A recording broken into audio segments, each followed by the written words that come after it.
šiandien kalbėsime apie pasirengimą darbo apmokėjimo sistemos rengimui, nes ta darbo apmokėjimo sistema tai turbūt žodžių junginys, kuris keliaus per visus mūsų pašnekysius, nes tai yra stuburas, tai yra esmė visų pakeitimų ir visų tų prievolių, kurios grėsia įmoniai. Tai ta darbo apmokėjimo sistema iš vienos pusės nėra naujadaras Lietuvoje, nes ir ankstesnis kodeksas to reikalavo iš įmonių, kuriuose yra daugiau negu 20 darbuotojų. Bet vėlgi, turbūt vieša paslaptis, kad ne visi, kurie turėjo turėti, kuriems buvo privalu tą turėti sistemą, jie buvo parengę. Ir galbūt gali kam kilti irgi toks pagunda ar mintis, kad gal ir dabar kažkaip tai pavyks praslysti, nes iki šiol visai neblogai ir pasisekė. Tai dabar ta situacija visgi sudėtingėja. Ir jinai pirmiausia sudėtingėja dėl to, kad sodrai reikės pateikti duomenis. Reiškia, pačios sistemos kaip ir nereikės parodyti, bet reikės pateikti duomenis apie darbuotojus, ten jų pirmiausia ten darbo laiko normą, darbo laiko režimą ir priskirimą konkrečiai pareigybių grupiai. Tai neturėdama sistemos, neišskaidėsi tas grupės, negalėsi po to sodrai pateikti duomenų, nebent, reiškia, surašysi bet ką, bet tas bet kas po to gali sugrįžti labai negerom pasekmėm. Taip kad vertėtų į šitą prievolę žiūrėti rimtai ir tam ruoštis rimtai. Jo, ir dar galima paminėti, kad kaip ir parengiamasis, ko gero, kaip sudėtinis darbo apmokėjimo sistemos darbas, pirmiausia pasižiūrėti, kas dabar yra įmonėje. Pradėkim nuo to, nes ir praktikai, kas susiduria su įmonėm, kas konsultuoja, teisininkai, buhalteriai ar buhalterinės tiksliau paslaugas teikiantis asmenys, matydami dokumentus, kuriuos gauna iš įmonės, dažnai konstatuoja situaciją, jog tai, kas numatyta vienam ar kitam darbuotojo dokumente, konkrečiai darbo sutartyje, labai neretai skiriasi nuo faktinių aplinkybių, kas ten yra su tuo darbuotoju galutinai sutarta, kaip jis dirba. Tai vat šiuo aspektu reikia suprasti vieną dalyką, kad pirmas dalykas, buhalteriai teikdami tam tikras ataskaitas, duomenis apie įmonės darbuotojus, jie vadovausis dokumentais. Ne taip, kaip yra faktais, bet tai, kas yra fiksuota dokumentuose. Koks yra nustatytas kokia darbo laiko norma, koks darbo režimas, koks darbo apmokėjimas, kokios darbuotojo pareigos, kokios darbo funkcijos. Visa tai bus žiūrima į darbo sutartį ir ta informacija, kuri privalės būti teikiama sodrai, bus teikiama sodrai. Kita dalis informacijos iš tos darbo sutarties, sakykime, pagrindų bus vertinama ir atliekami tam tikrai veiksmai, jau rengiant darbo apmokėjimo sistemą. Tai turiu omenyje, tarkim, pareigybių grupavime, be abejo, jau tie, kas atlikinės tą darbą, vertins darbo sutartis, galbūt pareiginius nuostatus, pareiginius aprašus, jeigu tokie įmonėje yra. Ir štai čia mes susidurėm su tą situaciją, kad jeigu darbo sutarty buvo nustatytos vienos sąlygos, gyvenimas keitėsi, su darbuotoju buvo sutarta, kad jis dirba ar kitose pareigose, ar tarkim sutrumpintų darbo laiku, ar priešingai buvo sutarta, kad darbuotojas dirba sutrumpintą darbo laiko, paskui sutarta naujai, jog jis dirbs pilna darbo laiko norma. Bet tai nebuvo atspindėta darbo sutartyje, darbo sutarties pakeitimas nebuvo padarytas, nes kažkas pamiršo, kažkam tai pasirodė nesvarbu, ar tiesiog šiaip tai pametė galiausiai dokumentą kažkodėl tai kažkas tai kažkur tai. Tai vat visa ta problema, kuri yra pirminėme lygmenyje, dokumentų lygmenyje, persikels vėliau į kitą lygį, tai yra informacijos pateikimo sodrai. Jeigu darbuotojas, sakykime, dirbo iš pradžių, įsivaizduokim, sutrumpintą darbo laiko, gavo vieną darbo užmokestį, vėliau perėjo dirbti pilnu etatu, taip vadinamu, jam natūralu padidėjo darbo užmokestis, tačiau darbo sutartyje darbo laiko norma nebuvo pakeista. Tai dabar ir tai tęsiasi kurį laiką. Tai natūralu, buhalteris teikdamas ataskaitą sodrai fiksuos, darbuotojo darbo užmokestis yra toks ir toks, dirba pilną darbo laiką, tai yra 8 valandas per dieną, sakykim. Na, atsiprašau, jeigu jis dirba sutrumpintą darbo laiką, dirbs, rašo, kad tarkim 4 valandas per dieną dirba.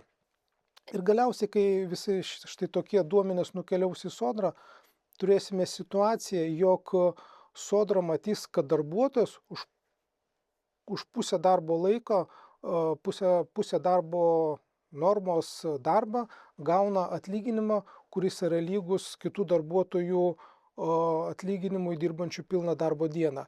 Tai natūralu, kad valandinis darbo atlygis tokio darbuotojo bus gerokai didesnis negu kitų darbuotojų. Natūralu, kad tai bus konstatuojama kaip tam tikras neatitikimas tarp tos pačios pareigybės grupės darbuotojų darbo atlygio. Na ir darbdaviui automatiškai gali kilti problema, bent jau pareiga įrodinėti, kad ne, čia viskas gerai, kad tiesiog buvo suklysta su duomenų teikimu, kitaip tariant, tai vat tas toks nesklandumas gali iš karto vėliau nusitęsti ir sukelti problemą įrodinėti sodrai kažkokius tai teikt paaiškinimus, galbūt darbo inspekcija, jeigu į darbo inspekciją nukeliaus ta informacija, o galbūt tiesiog kiti darbuotojai, jeigu matydami ir gaudami viešą informaciją ar iš sodros, ar iš paties darbdavio vėliau gaudami informaciją, kad štai šito darbuotojo valandinis atlygis yra didesnis negu jų, jie taip pat kreipsis į darbdavį ar į kažkokią darbo ginčų komisiją ir pareikalaus, kad jiem būtų mokamas analogiško dydžio pareiginis atlygis, kuris, jeigu žiūrėtumėm faktiškai, būtų tarsi toks pat, bet jeigu žiūrėtumėm dokumentaliai, jis skiriasi. Tai vat tie tokie netikslumai, kurie iki šiol, kol tie duomenys nenukeliaudavo už įmonės ribų, jie nesukeldavo kažkokio diskomforto, visi tą toleravo. Dabar tai gali iškilti į tam tikras problemas. Tas pats su pareiginiais nuostatais. Jeigu mes... Aš atsiprašau, čia įsiterpsiu, reiškia iš tikrųjų, priežastis gali būti net ir ne tai, kad nebuvo darbo sutartis, sakykime, pakeista pagal realią situaciją, bet gal tiesiog duomenys nebuvo atnaujintai sodroje.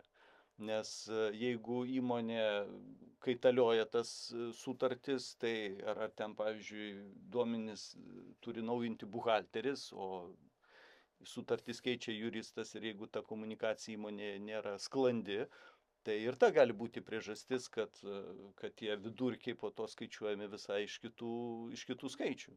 Na, tai natūralu, kad ta problema gali būti ir sakykime, netinkamų duomenų pateikimas, teikimo metu padaryta kažkokia klaida įrašytas ne tas skaičius, tai taip, bet tai jau sakyčiau vis tiek toks išvestinis bendravimo galbūt santykių su duomenų teikimo problema. Šiuo atveju aš labiau galbūt lenkiu pokalbį prie to, kad turi būti pačioje įmonėje pirmiausia sutvarkyta, nes nuo klaidos, kuri gali atsitikti teikiant duomenis, niekas realiai nėra apsaugotas, ne tą klavišą galbūt paspaudė, kažką ne ten sužiūrėjai, ne tą dokumentą pakėlei, bet jeigu yra pirminiai dokumentai, sakykime, tvarkingai sudėlioti, tai tada ir tą klaidą tu gali gerokai lengviau įrodyti, kad štai yra tame klaida. Bet jeigu tai nėra jokių dokumentų, kad darbuotojas, tarkim, iš tikrųjų dirba 8 valandos, o visur fiksuota, kad jis turėjo dirbti 4 valandas, tai tada jau ta įmonė pagrįsti šitą dalyką bus jai kebliau. Taip, jin galės kažkokiais įrodymais tą įrodinėti, bet natūralu, jai tas bus gerokai sunkiau. Tai bet aš vis tik tais kalbu apie tą pirminį tokių įmonės esamų dokumentų reviziją, darbo sutarties reviziją. Tas pats, ką vat ir norėjau sakyti, pareigų. Labai dažnas atvejis, kad darbuotojai, kurie dirba seniau, jeigu keliauja, jeigu yra geri darbuotojai, vertinami, kyla pareigose, pareigų pavadinimas įrašomas naujas, darbo funkcijos nekeičiamos, arba netgi tiesiog nurodomas naujas darbo užmokestis, o nei pareigos, nei darbo funkcijos nėra keičiamos. Tai vėlgi, iš principo, jeigu įmonei gerai, darbuotojui gerai, tai visiems taip pat gerai. Tik jau kai mes rengsim darbo apmokėjimo sistemą, tai ta situacija gali sukelti problemų, nes jeigu įmonėje yra gerokai daugiau darbuotojų negu, tarkim, 3 ar 5 ar ten 8, tai kad tas, kas rengs darbo apmokėjimo sistemą ir turės atlikti pareigybių grupavimą įmonėje, natūralu, kad jis vadovausis dokumentais, kels darbo sutartis, žiūrėdamas pareigybės aprašymus ar tos pačius pareiginius nuostatus, ir tai, ko gero, tas darbuotojo darbo funkcijų aprašymas bus vienas iš kriterijų, kuriuo bus vadovaujamasi pareigybės grupuojant. Tai jeigu mes, sakykim, darom prielaidą, kad štai va šitame etape pareigybės yra netinkamai, visiškai netinkamai aprašytos, na tai ir tas pareigybių grupavimas pas mus sugriūna. Tada staiga galbūt pareigybių grupėje, kur yra, vadinkim, na, tokia žemesnio lygojo darbuotojų dirba, staiga atsiranda vienas darbuotojas, kuris dirbo tuos darbus prieš 3 metus, bet dabar pakilo, tarkim, iki kažkokio vadovo ir jau gauna gerokai didesnį užmokestį, bet jis bus kažkodėl įtrauktas iš štai tų žemesnių darbuotojų pareigybių grupę, tai jo darbo užmokestis vėlgi iškris iš bendro konteksto ir darbdavys susidurs su problema. Tai o kaip mes tada tos pareigybių grupės turėsim nustatyti darbo užmokestį? Taip mes tada, ko gero, priims sprendimą keisti darbo sutartį su tuo darbuotoju, ištaisyti galbūt tas klaidas, bet jeigu ta informacija pasieks, o jeigu bus sudaroma kažkokia tai darbuotojų grupė ar specialistų grupė, kurie ateis iš išorės, nes pareigybių grupavimas tai tikrai nebus paprasta užduotis. Kai kas galbūt samdys iš išorės specialistus, tai jie elementariai nežinos, kad ten kažkoks tai darbuotojas prieš tai dirbęs tokiose pareigybėse dabar yra kažkoks vadovas ar vidutinės grandies vadovas ir gauna gerokai didesnį darbo užmokestį, jis tiesiog jie štai šitą pareigybę įtrauks ir bendrą pareigybių sąrašą ir tada tas bendras pareigybių grupės atlygio rėžis jau, sakykime, vėlgi jis tiesiog išsibalansuos iš bendro konteksto vien todėl, kad yra kažkokia klaida. Tai vat tas pirminis, aš sakyčiau, variantas, pirminė užduotis, ką įmonė turėtų pas save atlikti, tai tų esamų dokumentų revizija, darbo sutarties, pareiginių nuostatų įsivertinti, ar iš tikrųjų tai, kas ten užfiksuota, atitinka faktinės aplinkybės. Nes nuo šitų dokumentų tiesiog mes atsispiriam ir pereinam prie galbūt kitų jau žingsnių, kuriais rengiame darbo apmokėjimo sistemą. Tai vat tas svarbu paminėti, kad neliktų nuošalyje šitie dokumentai, kad nepradėt iškart kažką daryti, ant pareigybės grupuoti, kad mes vis tik tais eikim prie to, kas šiuo metu yra, reviziją padarykim normalią. Tai taip, nes tikrai tenka matyti darbo sutartis, kurios yra labai lakoniškos, ten maždaug pardavimo vadybininko užduotis yra prekiauti produkciją įmonės gaminamą, o ten kokio nors ten pirkimų vadybininko užduotis yra surasti tiekėjus, sudaryti ten sutartis, logistiką užtikrinti. Ir žiūrint vien tik į tokį aprašymą, nieko negali pasakyti apie tai, koks tas realus yra darbas ir galbūt labai yra panašu, kad jie yra, toj pačioj grupiai turėtų būti, nes daro vienas perka, kitas parduoda. O realybėje gali būti tai, kad tas pirkimų vadybininkas iš viso yra vienas įmonėje ir jisai sudaro apskritai visas tiekimo sutartis su visiškai, reiškia, ir jo atsakomybė iš esmės skiriasi nuo tų pardavimo vadinamųjų vadybininkų, kurių užduotis yra paimti prekį iš lentynos ir išrašyti faktūrą. Ir akivaizdu, kad jie negali patekti į tą pačią grupę pareigybių, todėl kad tai yra labai skirtingos savo darbo pobūdžių ir atsakomybė, pastangom, ten įgūdžiais, daug tų sąlygų galėtume vardyti, darbai. Taip kad tikrai reikia pirmiausia nepatingėti, maksimaliai išsamei aprašyti veiklas, nes vėlgi tas tų aprašymas, tų pareigybių, tų funkcijų, sakykime, apibrėžimas irgi leidžia atsakyti, pirmiausia, užduoti turbūt klausimus, reiškia, tai vat, kokia veikla yra šito žmogaus ir rasti tokią, na, įsivaizduojamą jo poziciją visoje hierarchijoje. Taip.